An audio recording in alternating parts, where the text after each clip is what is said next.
So, you see what I titled the talk. If you got your email blast on Thursday, you get a heads up as to what we're going to be talking about. Live life with windows open. How does that feel when you hear those words or read those words? Oh, look at the smiles on your faces. Yeah, because how does it feel when you are driving and you wind your window down? Oh, yeah, there's free. Yes, it's just like, wow. I know that I used to have a convertible. And I just always would have the top down and heat blaring. I'm like, it had to be snowing for me to put that top up, right? There's something about it, isn't there? Well, I want to tell you today about a guy named Daniel. He's in the Bible. Actually got a book dedicated to him in the Old Testament because I want to do some metaphysics today. So we're going to look at this Daniel, the book of Daniel, and I'm going to talk to you, but it's going to be Rev Kathy's version of this story because this could take like a week to read it all to you, okay? So I'm just going to give you what prompted this talk. Okay, at age 16, Daniel was deported to Babylon. Did you know that they deported people back then too? At age 16. Now, metaphysically, the word Babylon means state of confusion. So, in metaphysics, which is what we do here at Unity, we look at this Bible and say, what does this have to do with us today? In metaphysics, we look at what this story that I'm about to paraphrase and shorten, how does this relate to you in your life? Anybody feel like they're in a state of confusion right now? Anybody feel like they've been deported to Babylon? Right? This is true. This is true stuff here. This whole story is a soap opera. Okay, so in Babylon, the state of confusion, which we've all been there at times, Daniel arrives, and for some reason, he's in good graces with the government, and he's in good graces with the king, until, bum, bum, bum. Yep, the king decides that he wants a gold statue erected life-size of him. And he wants everyone to worship, bow down to this golden statue. Well, Daniel's been a guy who really loves God. And he really loves prayer. Matter of fact, he prays 3 times a day and always with the windows open. Yep, we're going to get into that one. So Daniel says, I'm not going to bow down to that golden statue. That's not who I worship. I worship God. Okay, let's do just a tiny metaphysics here in Unity.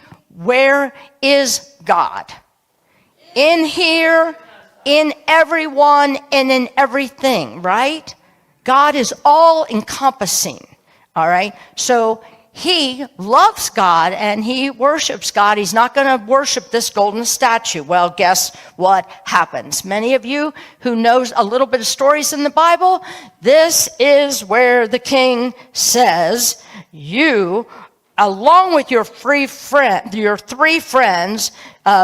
Meshach, Shadrach, and Abednego, are going into what? The lion's den. Wait a minute, is this the one, the fire? Well, I want to make sure I have it right. Help me here. It's the fire. Okay, so they're going into the fire. All right. And if you know the story, of course, they are not even touched by the fire. Okay? And so the king sees this and says, oh my goodness, there must be some power in that God that you are worshiping. So now he's all friends with Daniel again. And Daniel's in the good graces of the king again. All right? Until, bum, bum, bum. Here comes the next king. Oh yeah. And that Next king decrees in writing that all must worship me and bow down to me. When you hear this bell or this gong go off, everybody's to stop what they're doing and worship me. Daniel says, nope, I'm not doing that. So Daniel then gets sentenced. Well, no, let's stop a minute. Let's go to that next slide there, Kath.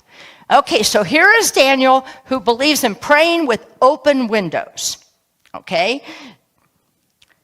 Open windows is an open heart. Okay? It's an open heart. Now let's look, because this king now has asked everybody to now bow down and worship me anytime you hear the sound, okay, the gong. All right? Daniel, here we go. This is quote out of the Bible. Next slide, please. Now, when Daniel knew that the writing was signed, because a decree was signed, he went home, and in his upper room, anytime you see that in the Bible, it means upper consciousness, okay? He went into the upper room, and with his windows open, with his heart open toward Jerusalem. Now, do you know what Jerusalem means? Okay, Jerusalem metaphysically means dwelling place of peace. Isn't that where you want to go when your heart is open? You open yourself and you are going to the upper room of consciousness. Do you go to a place of chaos or to a place of peace? All right, now I'm worried about you. That was not good. When you go to your upper room, to your higher state of consciousness, we'll repeat this again, okay, do you go to a place of chaos or do you go to a place of peace? Oh, thank God. I'm thinking I'm in the wrong church. Man, whoo. He kneels down on his knees 3 times that day and prayed, and what? Gave thanks. This is where I'm going. Now, I already told you that when he said no, okay, so the next part of this story with the king who wants you to bow down at the sound of the gong, all right, and Daniel says no, and he continues to stay in a higher consciousness. What does that king do? He goes and tells his people to go get him, and he now is going to go into the lion's den. And he's untouched by the lions. Anybody struggling out here with trying to stay in that place of peace, right? And sometimes people try to get you into the lion's den. I don't know about you, but I have well-meaning people that try to get me into the lion's den, into negative conversation, into, well, did you hear? Did you read that news? Did you, right? And I get hooked, but only for a period of time, because that hook is chaos. And I want to be in more peace. And so, of course, if you go towards negativity, you're going to get eaten by the lions.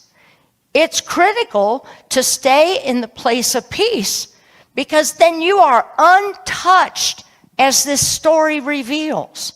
Daniel kept praying and without ceasing, however you want to call that. Okay, I would have taken this as a child and listened to this story and said, oh, I must do this 3 times a day, right? But then I open up to Unity and it says, oh no, that's the children's version. Let me tell you what it really means to you in your life today.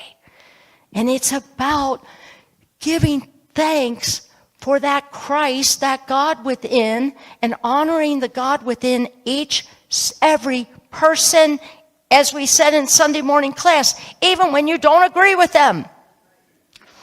That's the tough one, isn't it? So, I just wanted to give you a little bit of metaphysics, because it was Daniel who said he went to his upper room with the window open, and I'm like, there's a talk title. That's what got me hooked on this today. So now The end of that prayer is, what did he do? Gave thanks. Do you believe that giving thanks is important? So I am still with the right audience here, okay? That's good. All right, let's show that next slide, please. Acknowledging the good that you already have in your life is the foundation for all abundance. I did not know this when I picked that slide. That is the daily word today, right? And that is the meditation today. Giving thanks for what you already have, and that is true. The foundation of all abundance is gratitude.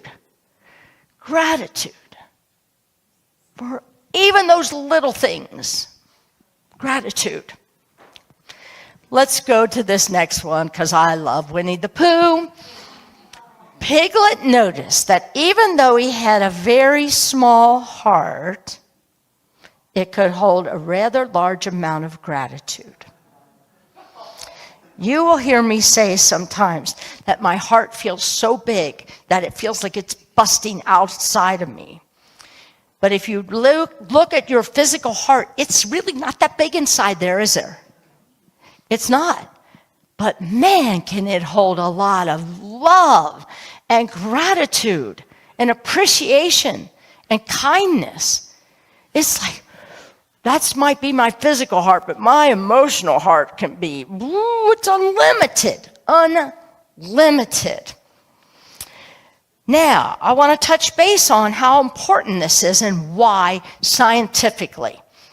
Because when you are in that chaos, when you are hooked by negative conversation, your radical cells, this is proven, it's not Kathy making up something, it is proven that your radical cells multiply. Where is my friend Beth? Yes.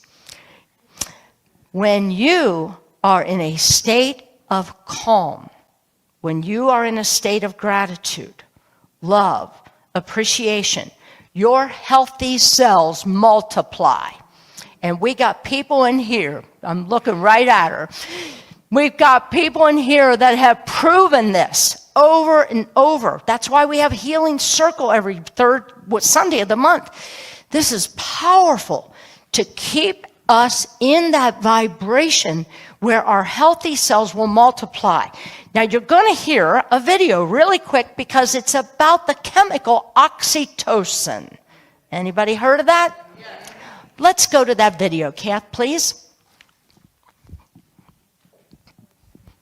Acts of kindness, acts of generosity is how simple it is to make people feel good. I was walking down the streets of New York City, and a guy walking in front of me, his backpack opened and a bunch of paper fell out on the street. I didn't think much of it. I bent down, I gathered up the papers, handed them back to him, and pointed out that his bag had opened. Now, in our bodies, there's a chemical called oxytocin. Oxytocin is responsible for all the warm and fuzzies, unicorns and rainbows. It's responsible for all the warm feelings and connectedness we have with each other. Friendship, love.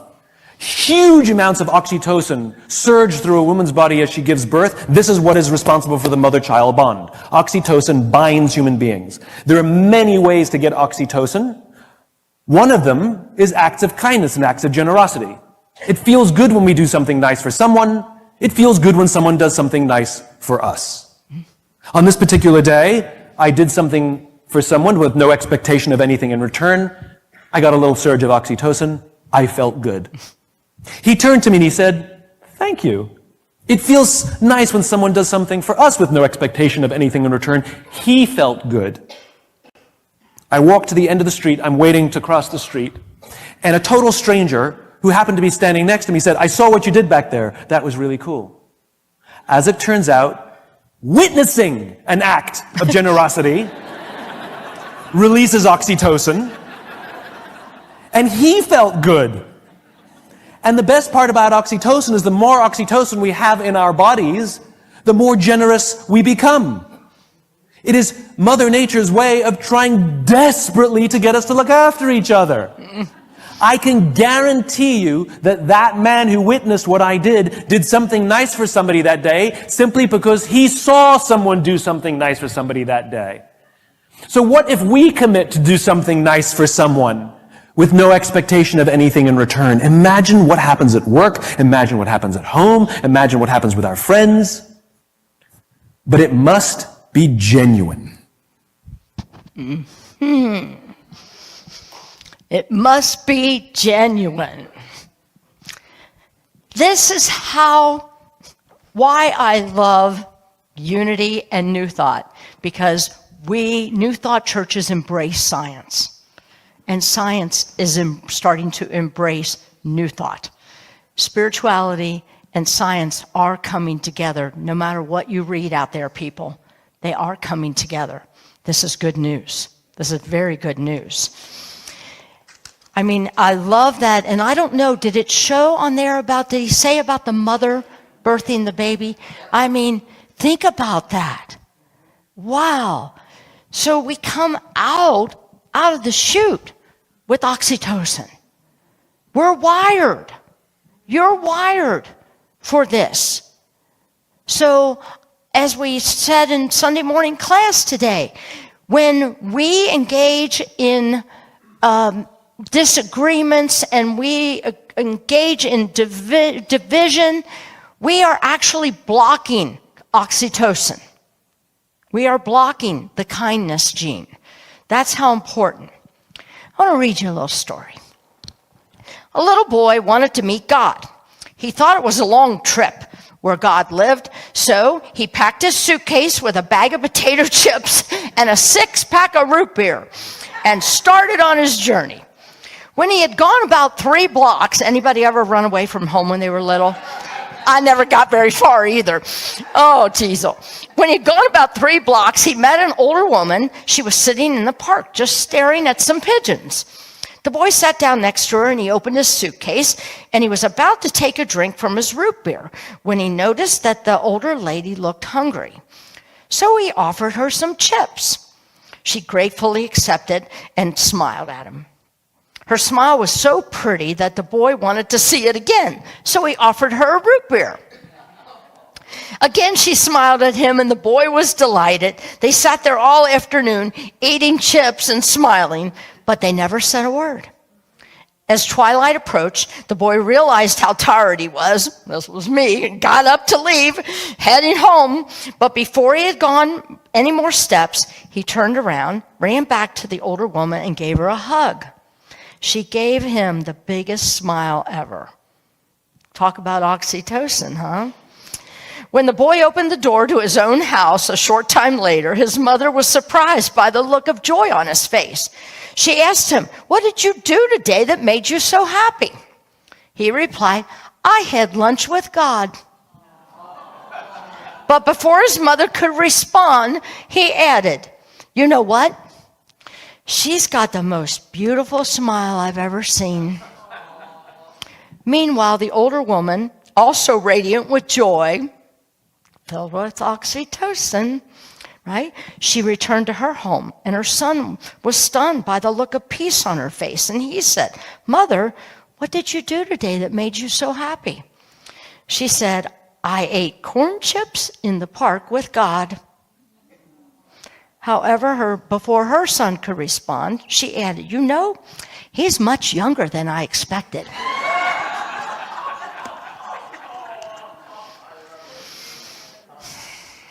Amen. Amen is right. Let's go to that next slide, please.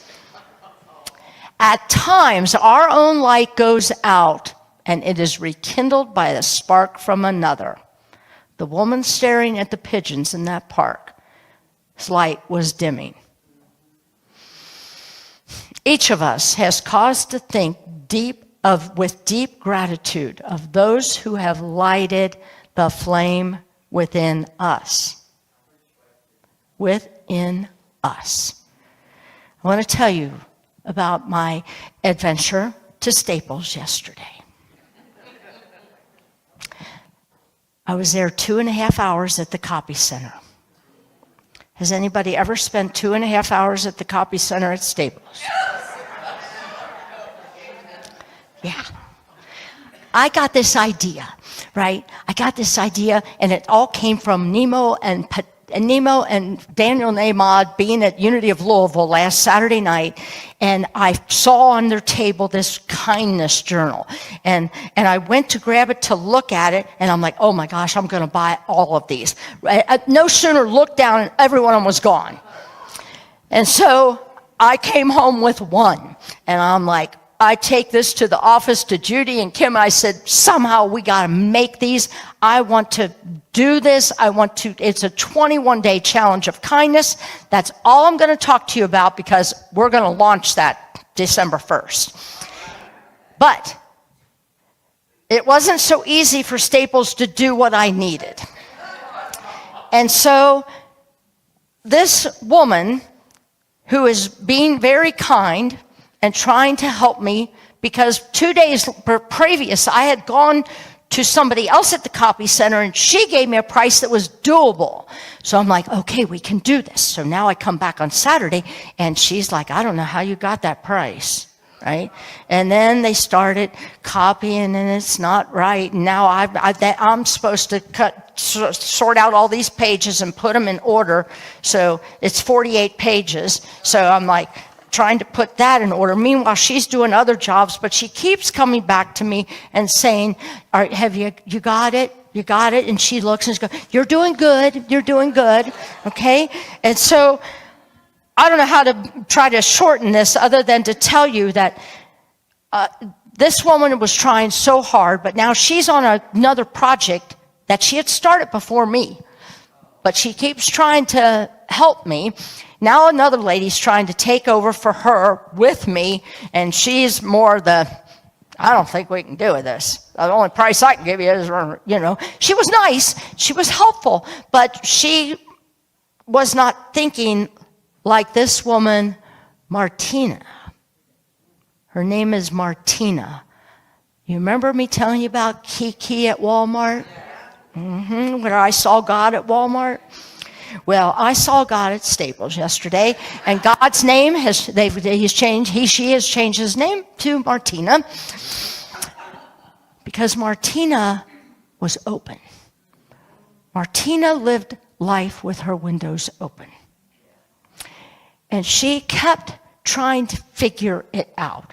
She probably made at least 3 copies of this 48-page document. Half the pages are cute little pictures. The other pages are verbiage. But you got to have them in order, right? And it's got to be the right size, and it's got to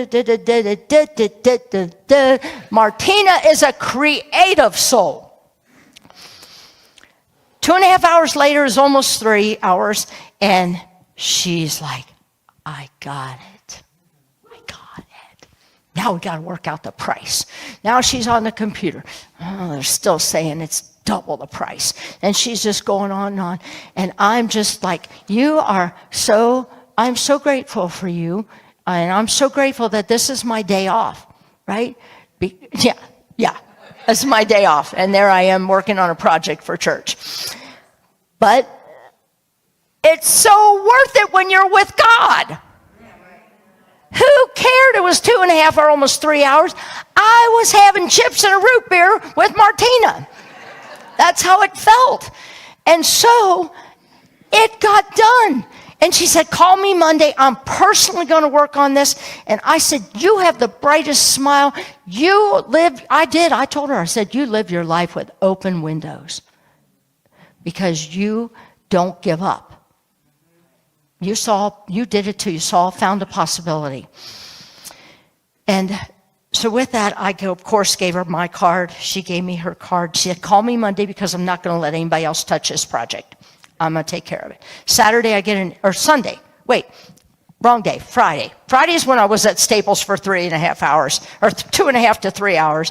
Saturday, I get an email, and it says, your order is ready. And I'm like, And also Martina says, I never work on Sundays. I say, good for you. I do. And so I call and I ask for Martina, and Martina's there on Saturday, and she says, yes, it's done. I did it. I said, I'll be over in an hour. Again, what does she do? She comes to the counter. I haven't even got my order yet. She goes, reaches across the counter, hugs me. I mean, I didn't initiate that hug for once. I didn't. And, I could just go on about, this is how my life works. And I'm not an exception, people. This is how your life works. When you're open, when you're living your life with open windows, this is how your life works. And you know it because it's happened. You've experienced it before. And why don't we experience it more often? You know, I said to a couple of people, I've been at Staples for 2.5, almost 3 hours. And they're like, oh, I would have left in 15 minutes. I'm like, not me. I was with God. It was wonderful. So let's go to that next picture. Because this expressed this, look at that face. That's how Martina looked to me at the end of our partying. Oh, did I tell you I called her and I said, can I bring you anything to drink? This was before I picked my order up. And she goes, I would love coffee. I said, well, and I'm thinking Starbucks, right? So I said, well, tell me what you want, because, you know, Starbucks is a description that long to order. She goes, you just go to a gas station, just get me a black coffee with sugar. I can do that. So let's go to the affirmation. Let's say this together. I wrote this, so I'm affirming it for myself. I write most of these. This week, I release thoughts of fear as I focus on the power of gratitude. Gratitude assists in my physical, emotional, mental, and spiritual healing. Say that again, because we're about to do Healing Energy Circle. This week, I release thoughts of fear as I focus on the power of gratitude. Gratitude assists in my physical, emotional, mental, and spiritual healing. And so it is. Namaste. The Christ, the root beer and the potato chips, the Martina, all of you, that Christ presence in each and every one of you. I see that Christ in me truly sees